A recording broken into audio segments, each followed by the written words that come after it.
श्री लक्ष्मी व्यंकटेशाय नमः. श्री बालाजी संस्थांतर्फे श्रावण मासानिमित्त सुरू असलेल्या प्रवचनमालेचा आजचा हा 7वा दिवस. आजचे प्रवचनकार सौ वैदेही नायगावकर आणि त्यांचा विषय आहे शिष्य लक्षण. प्रवचनकारांनी कृपया श्री समर्थ रामदास स्वामी यांच्या फोटोला हार अर्पण करावा अशी मी त्यांना विनंती करते.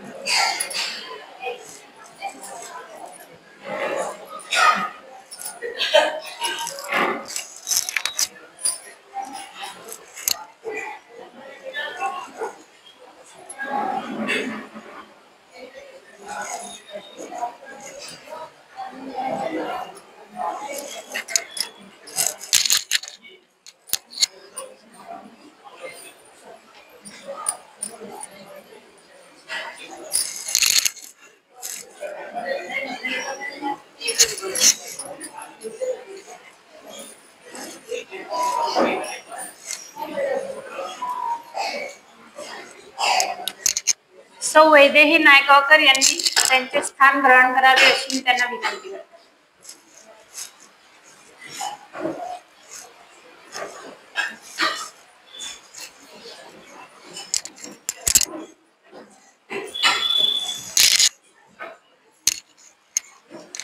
त्यांचे स्वागत सौ साक्षी जिद्देवार या ग्रंथ आणि तुलसी वृंदावन देऊन करतील अशी मी त्यांना विनंती करते.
सौ वैदेही विनय नायगावकर, राहणार संभाजीनगर, यवतमाळ यांचा अल्पसा परिचय. लहानपणापासूनच त्यांना अध्यात्माची आवड होती. नंतर ती आवड जोपासली गेली. घरच्या सर्वांचा पाठिंबा लाभला आणि मग भेट झाली आदरणीय हरिभक्त पारायण सुनंदाताई कुलकर्णी यांची आणि वर्षाताई यांच्याच मार्गदर्शनात 2017 मध्ये मोहनबुवा कुबेर यांच्याकडून त्यांनी कीर्तनाचे धडे घेतले. मी सौ वैदेही नायगावकर यांना विनंती करते की त्यांनी आपल्या प्रवचनाला सुरुवात करावी.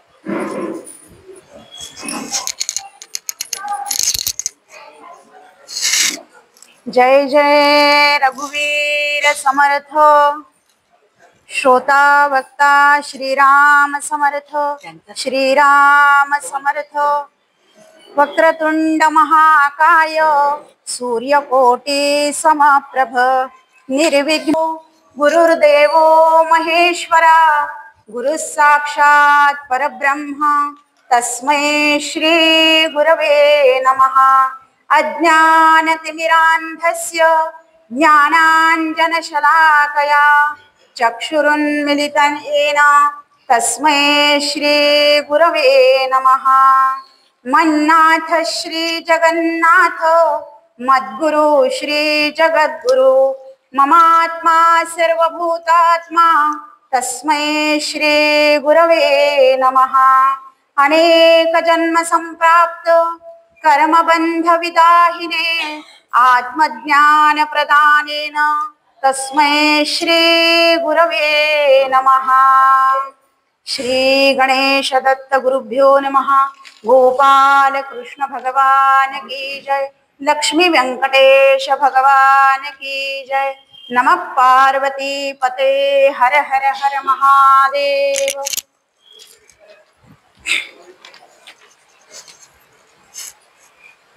लक्ष्मी व्यंकटेशाच्या चरणी नमन करते आणि आपल्या सर्वांच्या हृदयस्थ असलेल्या परमात्म्याला नमन करते आणि आजच्या विषयाला सुरुवात करते. आजचा विषय आहे शिष्य लक्षण. तर शिष्य म्हटले, शिष्य आले की गुरूंची महती आलीच. मग आधीच्या समासामध्ये गुरूंनी म्हणजे गुरूंची स्तुती काय, गुरु काय सांगतात यावर थोडस आढावा घेऊ. मग शिष्य लक्षणामध्ये शिष्याचे किती लक्षणं, काय लक्षणं सांगितली आहे समर्थांनी, माझ्यासाठी 5व्या दशकातला 3रा समास आला आहे. तर अध्यात्म क्षेत्रामध्ये ज्या नात्याला अनन्य साधारण असं महत्व आहे ते नातं म्हणजे गुरु शिष्याचं नातं. आणि गुरु शिष्याचं नातं म्हटलं, गुरु परंपरा सगळ्यात पुरातन आहे, जी आताही तेवढ्याच निष्ठेनं त्याचं पालन केल्या जाते, सांभाळल्या जाते. युगानुयुगे चालणारं हे अनामिक असं नातं आहे. गुरु आणि शिष्य ही एका प्रवासाची 2 टोकं आहेत. शिष्यापासून सुरू झालेला हा प्रवास सद्गुरूंच्या शिखरावर जाऊन पोहोचतो. उत्तम शिष्य हाच पुढे सद्गुरू म्हणजे उत्तम सद्गुरू असे सद्गुरू बनतो, अशा निर्वाळा संतांनी दिला आहे. त्यामुळे उत्तम शिष्य कसा असावा हे समर्थांनी दासबोधाच्या 5व्या दशकामध्ये 3ऱ्या समासात आपल्याला सांगितलं आहे. सद्गुरू तर कृपाळू असतातच, ते शिष्याचा दुर्गुणासहित स्वीकार करतात. परंतु शिष्याजवळ जर काही उत्तम गुण असतील तर तो शिष्य सद्गुरु कृपेसाठी लवकर प्राप्त होतो. शिष्यातील दुर्गुण दूर करून त्याला सत्शिष्य बनवतात ते सद्गुरू. पण त्याच वेळी शिष्यानेही काहीतरी प्रयत्न करायला पाहिजे. ते प्रयत्न करता करता सद्गुरूंच्या ठाई त्याला संपूर्ण विश्वास ठेवायला पाहिजे. अनन्य भावानं त्यांच्या चरणी शरण जायला हवं. असं झालं तरच मुक्तीचा सोहळा दाखवण्याचं कार्य सद्गुरू करतात. शिष्याला सर्व बाजूंनी सुखवणे हा जसा सद्गुरूंचा धर्म आहे आणि सद्गुरूंचे आज्ञा पालन करणे हा शिष्याचा स्वधर्म आहे. धर्म आणि स्वधर्म याचा ज्यावेळी दोन्हीचा संयोग होतो त्या जीवा गुरु विणतो हा क्षीण होत जीवा. 2ऱ्या टप्प्यामध्ये आपल्याला ग्रंथाविषयी बघायचं आहे. आजच्या ग्रंथामध्ये संतांचे ग्रंथ, संतांनी आपल्यासाठी अनेक ग्रंथ संपदा या भूतलावर उत्पन्न आपल्यासाठी निर्माण करून गेलेत. दासगणू महाराज म्हणतात की थोर महात्मे होऊन गेले, चरित्र त्यांचे पहा जरा, आपणही त्या समान व्हावे हाची सापडे बोध खरा. प्रत्येक संतांना प्रत्येक जीवाबद्दल अत्यंत तळमळ होती की आपल्यासारखे आपले शिष्य तयार झाले पाहिजेत. म्हणून संतांचे हे ग्रंथ आपण, महाराज म्हणतात की संतांचे ग्रंथ आपण हे एखाद्या प्रिय व्यक्तीच्या पत्रासारखे वाचले पाहिजे. आता पत्राचा विषयच राहिला नाही, कारण आता पत्र व्यवहार बंद झाला आहे आणि मोबाईल मध्ये आपण दिवसभरात कितीतरी वेळा आपल्या प्रिय व्यक्तीशी बोलतो. पण तेवढं प्रेम उत्पन्न होते का? नाही होत. पण आधीचं पत्र 6 महिन्यातून 4 महिन्यातून जरी एखादं पत्र आपल्या प्रिय व्यक्तीचं, आई वडिलांचं म्हणा की अजून कोणाचं आलं पत्र, तर ते पत्र किती मन लावून आपण वाचत होतो. मग तसे संतांचे ग्रंथ आपण मन लावून वाचावेत. वाचनाचं मनन झालं की ते आपल्या रक्तात मिसळतात. रक्तामध्ये मिसळले की ग्रंथ वाचनाने आपल्यामध्ये जे काही दोष आहेत ते दोष आपल्याला दिसायला लागतात आणि आपली चूक आपल्याला लवकर कळून आली की आपण मग सुधारण्याचा प्रयत्न करतो. हा ग्रंथ माझ्याच करिता सांगितला आहे असा भाव आपल्या ठिकाणी उत्पन्न होतो.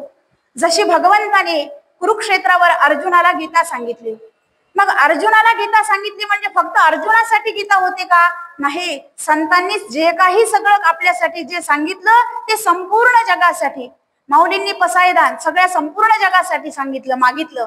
तसं संत हा समर्थांचा दासबोध, समर्थांनी दासबोध प्रत्येक जीवाचं कल्याण व्हावं यासाठी हा दासबोध या भूतलावर अवतरित केला. तो कृतीत आणण्यासाठी आहे. हा ग्रंथ माझ्याच हितासाठी आहे असं ज्यावेळी मला वाटेल त्यावेळी त्या ग्रंथ वाचनाचं म्हणजे त्या ग्रंथ वाचनाचा मला काहीतरी उपयोग होईल. नाही तर नुसतंच आपण पारायण करत जाऊ. आता मागच्याच 3 दिवसाआधी आदरणीय स्वानंद कुंड सरांनी आपल्याला सांगितलं की कितीही पारायण केले तरी काही मग उपयोग नाही. तसा की काल काय मी वाचलं हे जर माझ्या लक्षात राहत नसेल तर ग्रंथ वाचून काही उपयोग नाही. मग कितीही ग्रंथ पारायण करा त्याचा काही उपयोग होणार नाही. मग अशा ग्रंथ वाचनाने जर माझ्या जीवनाचा उद्धार होत असेल तर त्या ग्रंथासाठी शिष्याने काय केलं पाहिजे. स्वतः कल्याण स्वामी जेव्हा म्हणतात की अविद्या भ्रमे भ्रांत होऊन ठेलो, म्हणजे ज्यावेळी कल्याण स्वामी असं म्हणतात त्यावेळी आपण तर कुठे आहोत की अविद्या भ्रमे भ्रांत होऊन ठेलो घनानंद सुखाशी मुकून गेलो.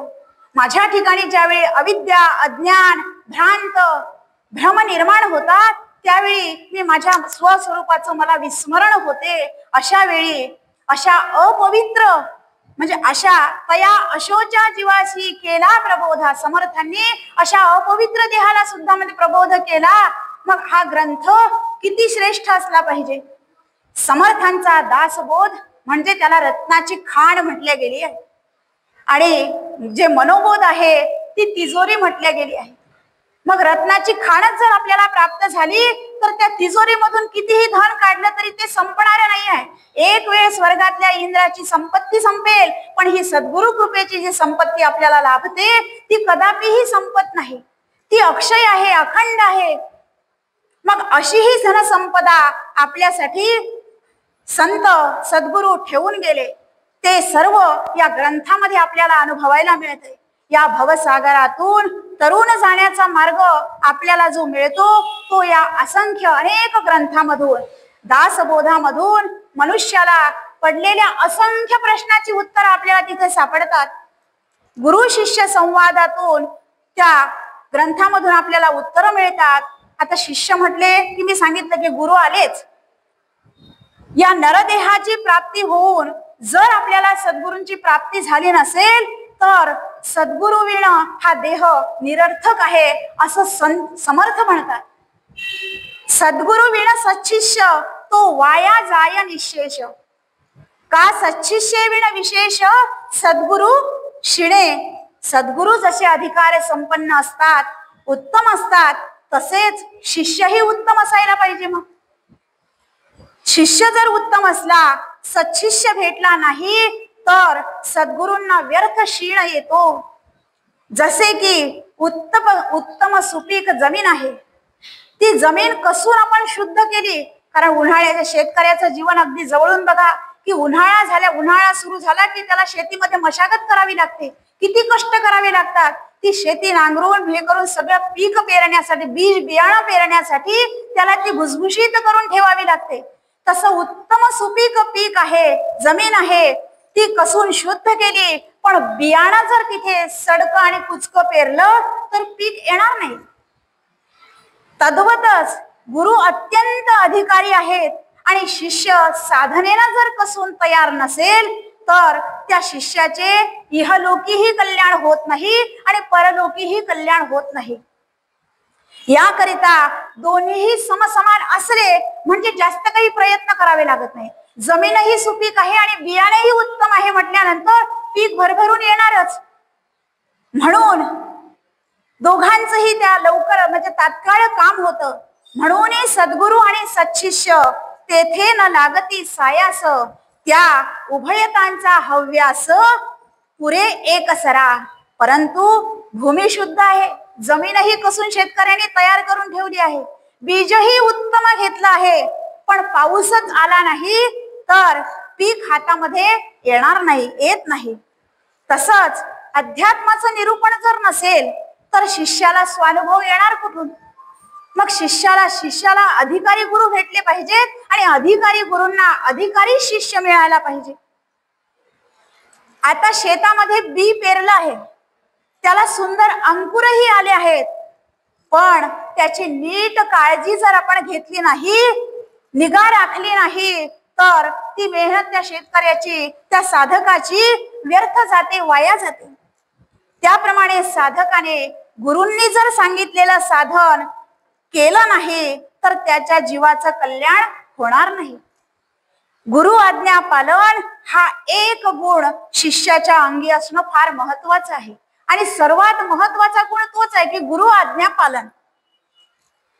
साधक, साधना आणि आज्ञा पालन हा या त्रिसूत्रीच्या आधाराने शिष्य आपलं कल्याण साधून घेत असतात. यासाठीच गुरूंची आणि जीवाची म्हणजे परमपूज्य नानांनी एक साधना सांगितली, म्हणजे साधना आणि साधक यांचा प्रवास कसा असतो हे उत्तम खूप सुंदर उदाहरणाने सांगितलं आहे. तो आपला विषय नाही आहे, कारण गुरूंचा विषय थोडा आपल्याला शिष्य लक्षणाकडे जायचं आहे. तर गुरु आणि जीवांची या संसारामध्ये कशी भेट होते की ज्यावेळी भगवंताची कृपा होते त्यावेळी आपली आणि सद्गुरूंची भेट होते, आणि ज्यावेळी सद्गुरूंची कृपा आपल्यावर होते त्यावेळी परमात्म्याचे दर्शन आपल्याला घडते. मग अशा वेळी गुरु आणि जीव, जीव म्हटलाय या ठिकाणी नानांनी, जीव आणि शिष्य, शिष्य साधना करता करता तो साधक होतो. मग गुरु आणि शिष्याची या संसारामध्ये भेट होते. फक्त 2 ओळीमध्ये सांगते की जीव शिवाची गोष्ट सांगते ऐका मन लावून, आणि संसारामध्ये सद्गुरु भेटती. शिष्याला एक दिवस असा येतो की शिष्याला सद्गुरु भेटतातच. त्याचं जर पूर्व प्रारब्ध, पूर्व सुकृत उत्तम असेल तर शिष्याची आणि सद्गुरूंची भेट झाल्याशिवाय राहत नाही. आणि शिष्य आणि सद्गुरूंची भेट झाल्यानंतर त्या शिष्यासाठी सद्गुरू काय करतात, कारण आपण पाहिलं हे जग कसं आहे, नश्वर आहे, क्षणभंगूर आहे, अनेक भ्रांती आहेत, अनेक भ्रम आहेत. भागवतामध्ये तर आपण 5 भ्रांती कालच परवाच्या प्रवचनामध्ये ऐकले आहेत की 5 भ्रांतीच मनुष्याचा घात करतात. तर भागवतामध्ये तर 75 भ्रांती सांगितल्या आहेत आणि असंख्य प्रकारचे भ्रम सांगितले आहेत. मग ह्या भ्रम आणि भ्रांती भरलेल्या या संसारामध्ये सद्गुरू काय करतात, भ्रांती भरल्या संसारातील जीवाला धरून सद्गुरू नेती आपुल्या संगे साधना शिकवून, त्याला शिष्याला ते साधना शिकवायला येतात. साधना त्याच्याकडून करून घेतात आणि साधना शिकवून घेऊन गेल्यानंतर ती शिष्याला कोणती साधना सांगतात, तर शिष्याकडून ध्यान धारणा जप साधना करवून घेती तपे. तप म्हणजे 12 वर्षाचा कालावधी. 12 वर्षापर्यंत त्या शिष्याने साधना केल्याशिवाय सद्गुरू त्याला जवळ धरत नाहीत, आपलासा करत नाहीत. मग अशी 12 वर्ष जर साधना केल्यानंतर शिष्या प्रारब्धातील त्याच्या पाप दूर व्हायला लागतात आणि मग त्याच्या ठिकाणी श्रद्धा, निष्ठा, जे शिष्याला उत्तम गुण असतात ते निर्माण व्हायला, त्या ठिकाणी प्रेरित व्हायला लागतात. जोपर्यंत शेतातील संपूर्ण पीक हातात येत नाही तोपर्यंत शेतकऱ्याला सर्व तऱ्हेनं काळजी घ्यावी लागते. तशी शिष्यालाही मग सद्गुरूंनी सांगितलेलं साधन, सद्गुरूंनी सांगितले, सद्गुरूंची आज्ञा पालन, हे सगळं जे काय आहे ते साधकाला आत्मसात करता आलं पाहिजे.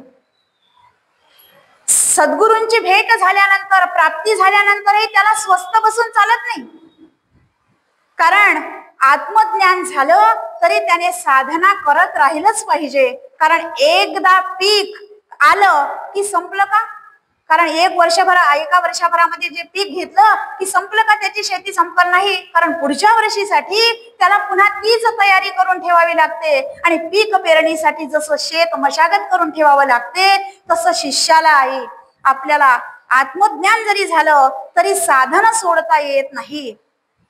पुढच्या पेरणीची एकदा जेवण केल्यानंतर जसं पोट भरलं की पुन्हा संध्याकाळी भूक लागतेच. मग त्यासाठी आपल्याजवळ काहीतरी वाण सामान, काहीतरी शिधा सामग्री आपल्याला ठेवावी लागते. तसं सद्गुरू साधन सांगतात, त्या जसं शिष्याला समर्थ या ठिकाणी सांगतात की साधना, अभ्यास आणि सद्गुरू, सत्शिष्य आणि सत्पात, सच्छास्त्र विचारू, सत्कर्म सद्वासना पारू, पाववी भवाच्या.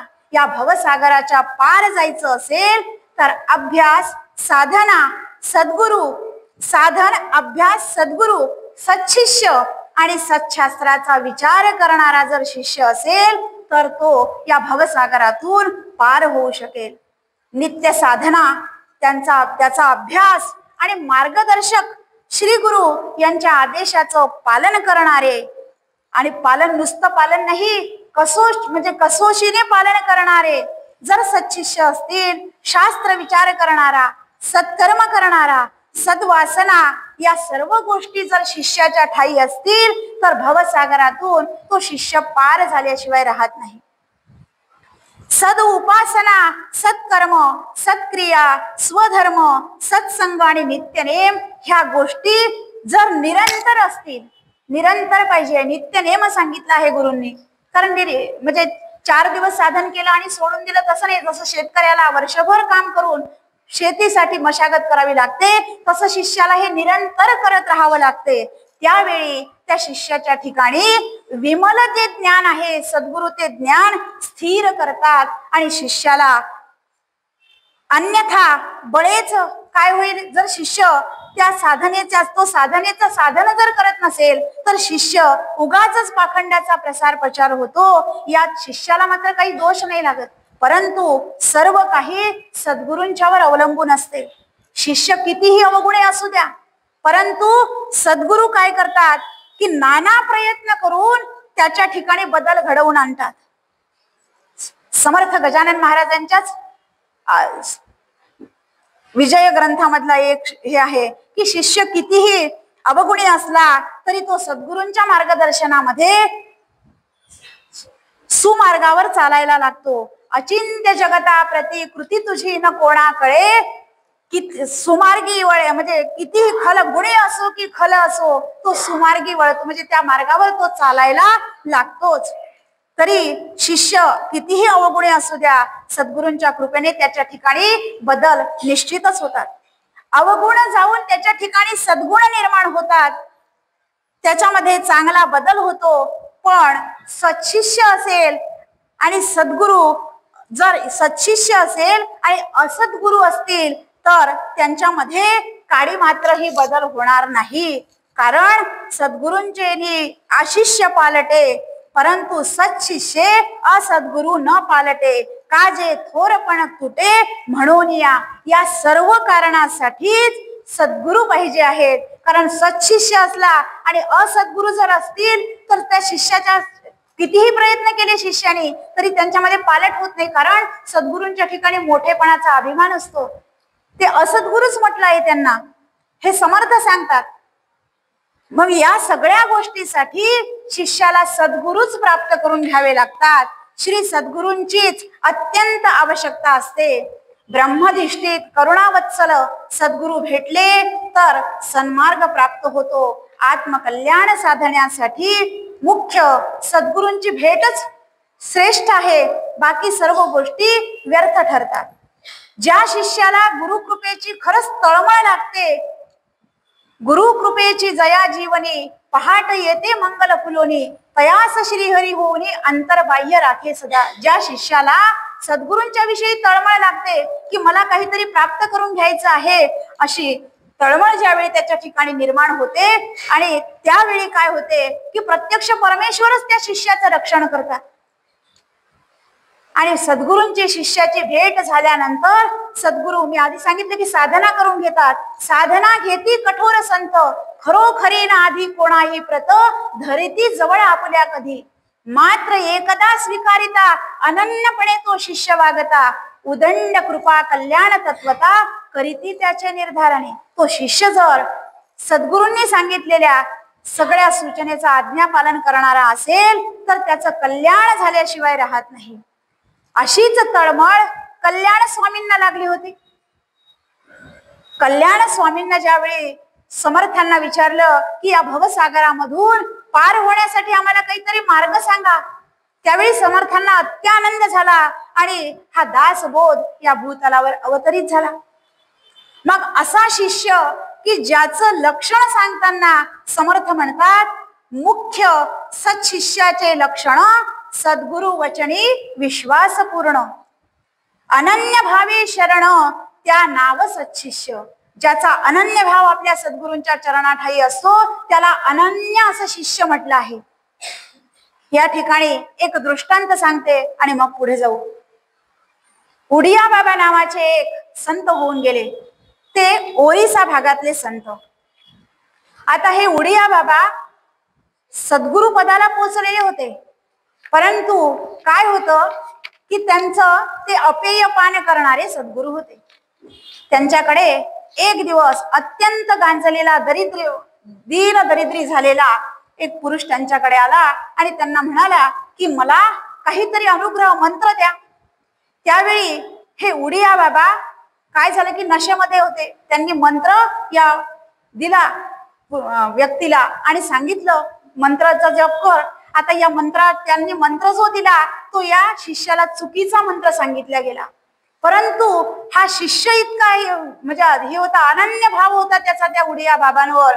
त्याने तो मंत्र बरेच दिवस झाले जप चालू आहे, तो मंत्र जपतो आहे, मंत्राचा जप सुरू आहे. काली मातेचे उपासक होते हे उडिया बाबा म्हणजे.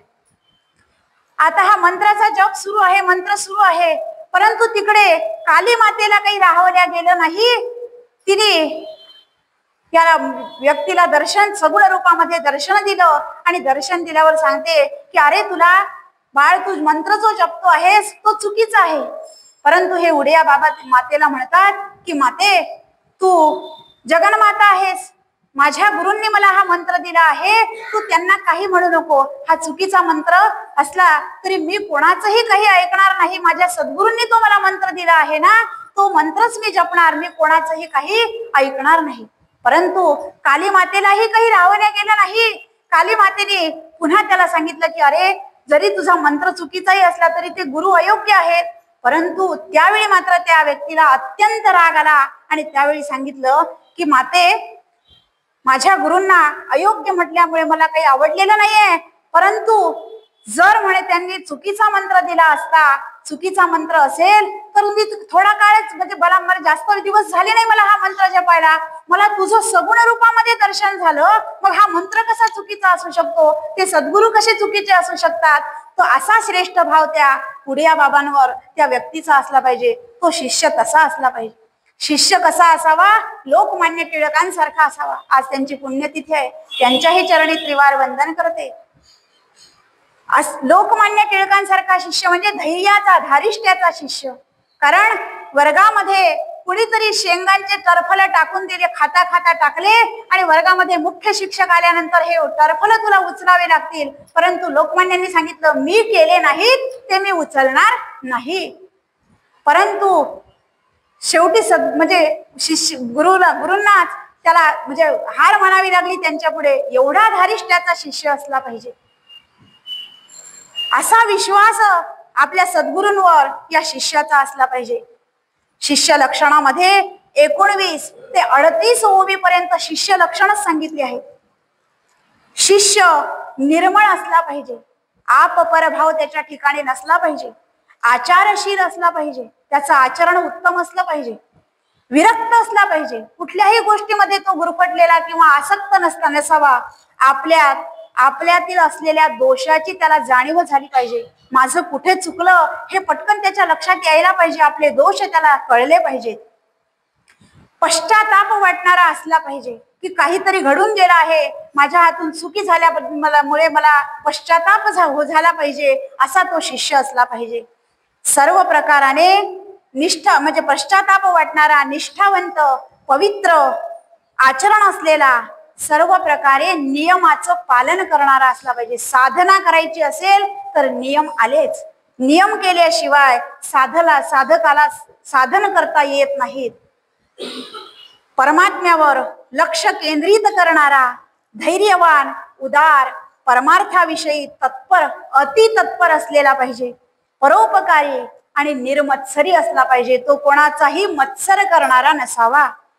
अध्यात्म श्रवण करताच त्यामधील लक्षार्थ जाणण्याची पात्रता त्याच्या अंगी असली पाहिजे.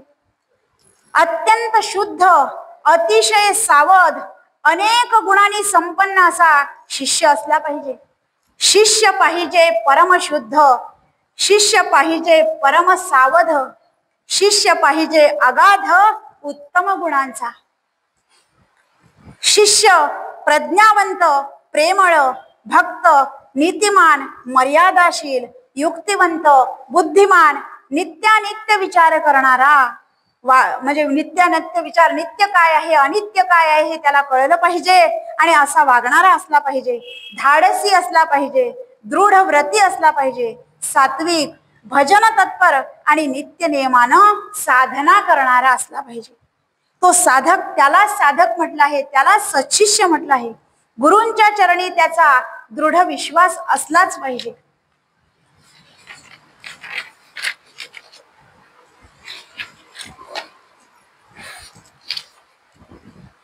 मनामध्ये विकल्प न उठणे हे एक शिष्याचं लक्षण सांगितलंय की त्याच्या मनामध्ये कुठलाही विकल्प येता कामा नाही. असा विकल्प आल्यानंतर त्या शिष्याचं, त्या साधकाचं काय नुकसान होते.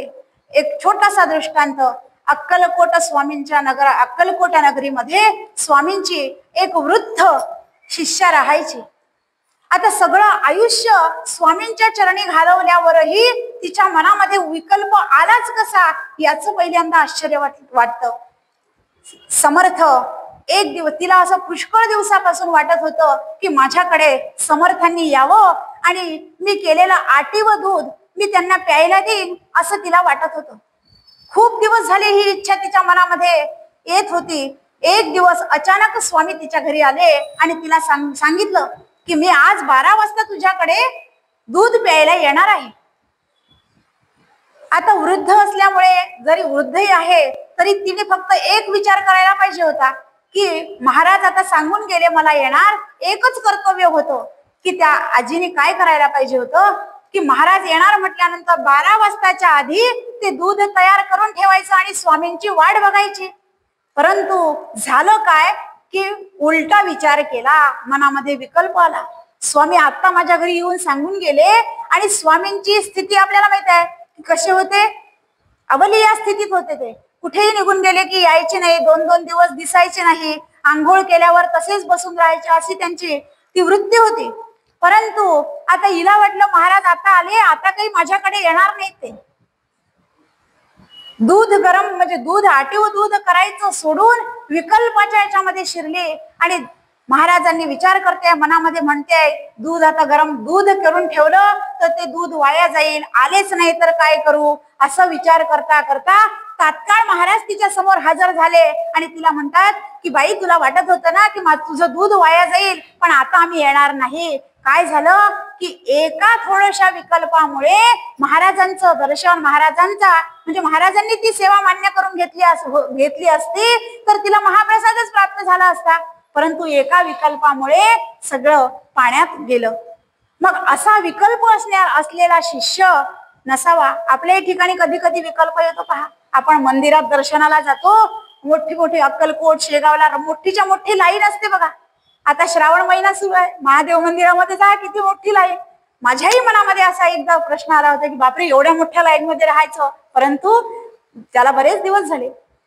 असं जो विचार ज्या वेळी येते की एवढ्या मोठ्या लाईन मध्ये उभं राहून मला दर्शन मिळेल का, जर हा विकल्प आला तर खरंच दर्शन मिळत नाही. परंतु म्हणजे चांगला विचार जर मनामध्ये आला की म्हणजे भगवंताला, त्या समर्थांना तिथे प्रार्थना करायची की महाराज मी तुमच्या इथे एवढ्या दरबारामध्ये एवढ्या लाईन मध्ये उभं राहिलो, एवढी गर्दी आहे, माझं भाग्यच म्हणायचं हे, कारण मला आज इतका वेळ, अर्धा तास होईल दर्शनाला, जर वेळ लागेल तेवढा वेळ मला तुमच्या दरबारामध्ये बसता थांबता येईल, तेवढा वेळ मला तुमचं दर्शन होईल. परंतु विचार करतो आपण की दर्शन होईल का नाही, गाडी चुकेल का, पण समर्थ इतके आहेत की गाडीही चुकू देत नाहीत आणि दर्शनही आपल्याला तिथे दर्शन येऊन आपल्याला दर्शन होते. असे विकल्प उठणारे शिष्य नसावेत. मनामध्ये एक मुख्य शिष्य, गुरूंनी आज्ञा केल्यावर, इच्छा प्रकट केल्यावर कोणत्याच विषयी त्यांनी शंका घेऊ नये अशी, आणि शारीरिक कष्ट करण्यासाठी तो शिष्य तयार असला पाहिजे. परमार्थ वाढावा अशी त्याची तीव्र इच्छा असली पाहिजे. स्वतंत्र असला पाहिजे, जगन्मित्र असला पाहिजे, सर्व गुण संपन्न असला पाहिजे आणि परमार्थासाठी अत्यंत लायक असला पाहिजे म्हणतात. सद्विद्येच्या लक्षणांनी युक्त असला पाहिजे, त्याच्या ठिकाणी सद्भाव असला पाहिजे अत्यंत शुद्ध अंतःकरणाचा असला पाहिजे. आता एकाच ओळीमध्ये समर्थ सांगतात की शिष्य कसा नसावा. शिष्य नसावा अविवेकी, त्याच्या ठिकाणी अविवेक नसावा. शिष्य नसावा गर्भसुखी, म्हणजे गर्भ श्रीमंत नसावा. कारण गर्भ श्रीमंत नसावा यासाठी असं म्हटलंय समर्थांनी की जर तो त्रिविध गर्भ श्रीमंत असल्यावर सगळं सुखासुखी मिळत गेल्यानंतर परमार्थामध्ये लवकर मन रमत नाही. त्यामुळे काय तो गर्भ श्रीमंत नसावा असं यासाठी म्हटलं असेल की तो त्रिविध तापाने जर पोळलेला असला तर संतप्त झालेला, संसार दुःखाने दुखावलेला असावा. कारण ज्याला प्रपंचाचे चटके सोसावे लागतात, ज्याला दुःख भोगावे लागते, त्याच्याच अंतःकरणामध्ये परमार्थ बांधला जातो. परमार्थ लवकर रुजायला लागतो त्याच्या अंतःकरणामध्ये. परमार्थ प्राप्तीसाठी तोच योग्य अधिकारी शिष्य आहे असं समर्थ म्हणतात. परमार्थ प्राप्तीसाठी त्रिविध ताप हे म्हणजे त्रिविध ताप, कारण मनुष्याला त्रिविध ताप, आपण त्रिविध तापाविषयी ऐकलं आहे की त्रिविध ताप हे जाळीती अति, काम क्रोध हे बहुत पीडिती, चित्त सर्वथा स्वस्थ राहणार. कारण ते तापामध्ये असले की चित्तही स्थिर राहत नाही. मग चित्त जर स्थिर नसेल तर परमार्थ कसं साधणार. असा शिष्य त्याच्याच सद्गुरु चरणी त्याचा दृढ विश्वास उत्पन्न होतो आणि तो त्याच दृढ विश्वासाने, श्रद्धेने, निष्ठेच्या बळावर श्री गुरूंची कास घट्ट धरतो आणि घट्टपणे धरून दृढ विश्वास श्रद्धेच्या बळावर श्री गुरूंच्या रूपी कास घट्ट धरतो. पण जे काही अविश्वासाने आपल्या सद्गुरूंची कास सोडतात ते भवसागरामध्ये गटांगळ्या खातात, भवसागरामध्ये बुडतात, सुखदुःखाच्या अधीन होतात. आणि म्हणून जो दृढ विश्वास ठेवतो तोच मोक्षाला पात्र होतो, सत्शिष्य जाणला जातो. म्हणून तोच सायुज्य मुक्तीचाही अधिकारी होतो.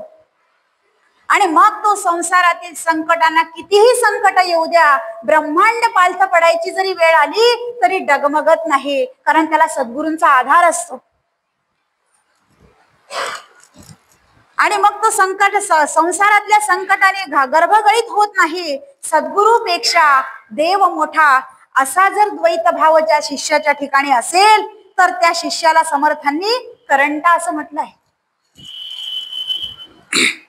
कारण त्याच्या ठिकाणी तो त्याला अभागी असं म्हटलंय, कारण त्याच्या ठिकाणी भ्रमच उत्पन्न झालाय असं समर्थ म्हणतात. वैभवाच्या लोभाने किंवा सामर्थ्यामुळे त्याच्या ठिकाणी भ्रम निर्माण झाला असावा असं समर्थ म्हणतात. गुरु देवास बराबरी करीतो तो शिष्य दुराचारी, भ्रांती बैसली अभ्यांतरी सिद्धांत नेणवे. त्याला सिद्धांत मग माझ्याच अंतरी सिद्ध आहे हे कळत नसल्यामुळे, त्याला विपरीत सिद्धांत जाणत नसल्यामुळे त्याच्या हृदयामध्ये विपरीत ज्ञान दृढ झालेलं असते. वास्तविक पाहता मनुष्य आपल्या कल्पनेनं आपण देव तयार करतो. देवाला देव पण येते ते मंत्रामुळे म्हणतात, परंतु ईश्वराला ही सद्गुरु रूपी कल्पना करता येणार नाही असं समर्थ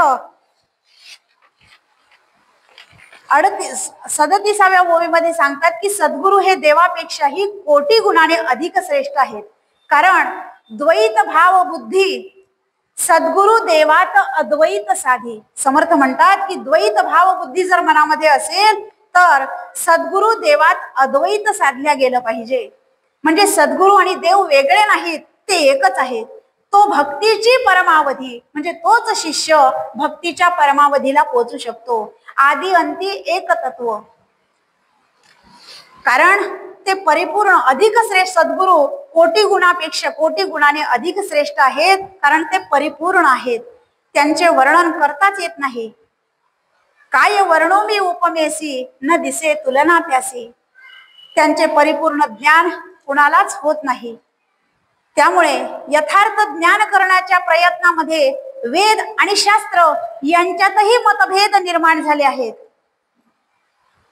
भक्ताच्या आनंदासाठीच म्हणजे प्रत्यक्ष जगद्गुरु जगदीश्वर नटून सद्गुरु रूपामध्ये नटून येतो. म्हणून सद्गुरु पूर्णपणे देवाहुनी अधिक कोटी गुणे जयासी वर्णिता भांडणे वेदशास्त्री. अशा या सद्गुरूंची कृपा ज्या शिष्यांवर होते त्यांच्यावर कुणाचीही सत्ता चालत नाही. कारण सद्गुरु कृपेने त्या शिष्याला ज्ञान झालेलं असतं आणि त्या ज्ञानाच्या बळावर तो जगातील सर्व वैभवाला मग कसपटा समान मानायला लागतो. त्याला सगळं जगातलं वैभव तुच्छ वाटायला लागते आणि सद्गुरूच माझं काही सर्वश्रेष्ठ वैभव आहे असं त्याला वाटायला लागते. ऐसे सत्शिष्याचे वैभव सद्गुरु वचनी दृढ भाव तेणे गुणे देवराय स्वयेची होती. सद्गुरूच्या बळाने प्राप्त झालेल्या प्रत्यक्ष ज्ञानाच्या अनुभवाने मायेसहित असलेले सर्व ब्रह्मांड त्याला दिसतच नाही. मग सत्शिष्याचे वैभव हे असं असते. सद्गुरूंच्या वचनावर त्याचा दृढ विश्वास असल्यामुळे तो स्वतःच ईश्वर स्वरूप बनून जातो. अंतरी अनुतापे तापले तेणे अंतर शुद्ध झाले. पुढे सद्गुरु वचने निवाले सत्शिष्य ऐसे. ज्याचे अंतःकरण पश्चात्तापाने दग्ध होते, पोळून निघते, शुद्ध झालेले असते, त्या सद्गुरूंच्या वचनाने ज्यांना समाधान प्राप्त होते त्यांना सत्शिष्य म्हटल्या गेला आहे. आणि उपदेशाप्रमाणे सद्गुरूंच्या उपदेशाप्रमाणे साधना करीत असताना सत्शिष्य कितीही अडचणी आल्या तरी ब्रह्मांड जरी पालथ होण्याचा प्रसंग त्याच्यावर आला तरी सद्गुरूंवर असलेल्या निष्ठेमुळे तो तीळभर सुद्धा त्याच्यामध्ये पालट होत नाही, त्याच्यामध्ये बदल होत नाही. अनन्य भावाने तो आपल्या सद्गुरूंच्या चरणाशी स्थिर राहतो. शरण जाऊन त्यांना स्थिर राहतो. आता जसे सत्शिष्य सद्गुरु पाहिले तसं असत शिष्याचं ही लक्षण काही समर्थांनी सांगितले आहेत. जे असत शिष्य असतात ते विषयातच रमलेले असतात. त्यांना प्रपंचातच खूप आनंद वाटायला लागतो, सुख मानणारे असतात. लोकांमध्ये प्रतिष्ठा लाभावी म्हणून ते परमार्थ करतातही, परंतु त्यासाठी ते सद्गुरूंना शरण जाण्याचाही प्रयत्न करतात, देखावा करतात. त्यांना समर्थ पढत मूर्ख असं म्हणतात. ते शिष्य इंद्रिय सुखापुढे लाचार होतात. शिष्य म्हणून पात्र नसतात. ते नुसतं वाचाळपणा करतात, नुसते शाब्दिक ज्ञान बडबडून जगात मिरवत असतात. असे शिष्य वाया गेलेले, हलक्यातले हलके, समर्थांनी म्हटलंय बरं हे असं की वाया गेलेले असतात. अविवेकी, दुष्ट, दुर्जन आणि खोटे असतात. ऐसे शिष्य परम नष्ट, कनिष्ठामध्ये कनिष्ठ, हीन, अविवेकी, अति दुष्ट, खोटे, दुर्जन. या शिष्यांना, कारण समर्थांना त्या शिष्यांविषयी तळमळ आहे, ते म्हणतात की या शिष्यांना सत्शिष्य बनण्यासाठी काही उपाय नाही का? तर समर्थ म्हणतात की उपाय आहे. पश्चाताप होऊन जर ते सद्गुरूंना शरण गेले तर सद्गुरूंच्या कृपाबळाने त्यांच्यामध्ये निश्चितच पालट होतो. तेही पुन्हा शरण जावे, सद्गुरूस संतोषावे, कृपादृष्टी जालिया व्हावे, पुन्हा शुद्ध. ते पुन्हा शुद्ध व्हायला लागतात. शरण जाऊन त्यांच्यामध्ये अंतर्बाह्य बदल होतो आणि ते ईश्वर स्वरूपी ऐक्य पावून पावन होतात. शरण सद्गुरूस गेले, सत्शिष्य ऐसे निवडले, क्रिया पालटे झाले पावन ईश्वरी. असा आपल्या गुरूंच्या विषयी दृढ सद्भाव ज्यांच्या अंतरामध्ये असतो ते मुक्तीचे वाटेकरी झाल्याशिवाय राहत नाही. बाकीचे शिष्य जे आहेत, म्हणजे असत शिष्य ज्यांना म्हटलं, ते वेशधारी. समर्थ गजानन महाराज तर त्यांना वेशधारी आणि शिरापुरी जोडणारे असंच म्हटलंय गजानन महाराजांनी. ते असत शिष्य जाणावे असा गुरु शिष्याचा महिमा सद्गुरूंच्या कृपेमुळेच हा आपल्या समोर मी मांडण्याचा प्रयत्न केला. सद्गुरु श्री गुरु आपण करता करविता, माझी नसे हो इतुकीच पात्रता, प्रार्थिते चरणाशी जोडून हाता, सहाय्यकारी व्हावे हो. म्हणून एवढंच म्हणावंसं वाटते की सद्गुरूंच्या चरणाशी शरण गेल्यानंतर सद्गुरू आपल्याला म्हणजे कसा आपला काया पालट करतात की स्वामी गुरु राया चरणी तुमच्या आले, विसरून गेले दुःख भोगलेले. दुःख म्हणजे जन्म मरणाचं जे दुःख आहे, गर्भवासाचं जे दुःख आहे ते सुद्धा आपण विसरून जातो.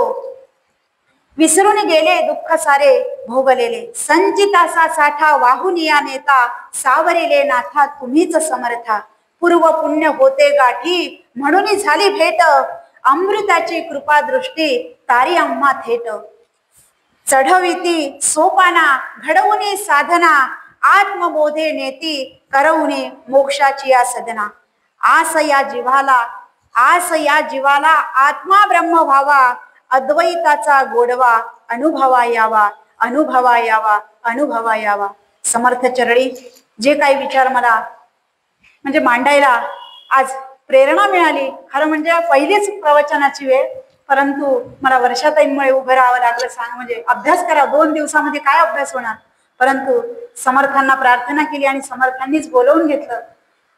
जे काही विचार होते, जे चुकीचं असेल ते माझ्या वाणीचा दोष आहे आणि जे बरोबर आहे ते समर्थांचे विचार मी आपल्या समोर मांडण्याचा प्रयत्न केला.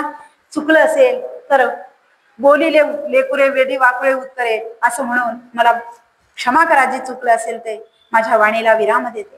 आणि मला या ठिकाणी बोलण्याची संधी मिळाली त्या सर्व पदाधिकाऱ्यांच्या ऋणात राहू इच्छिते.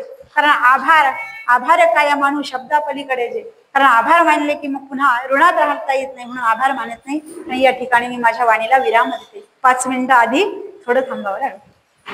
जय जय रघुवीर समर्थ.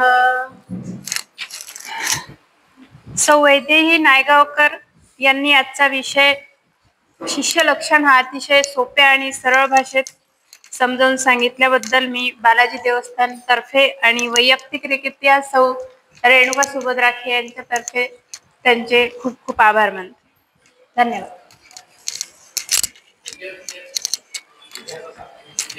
उद्याचा विषय आहे दृश्य निरसन आणि हा विषय आपल्या समोर मांडणाऱ्या श्रीमती नीलाताई देशपांडे. तरी सगळ्यांनी 7:30 वाजता ठीक हजर राहा. धन्यवाद.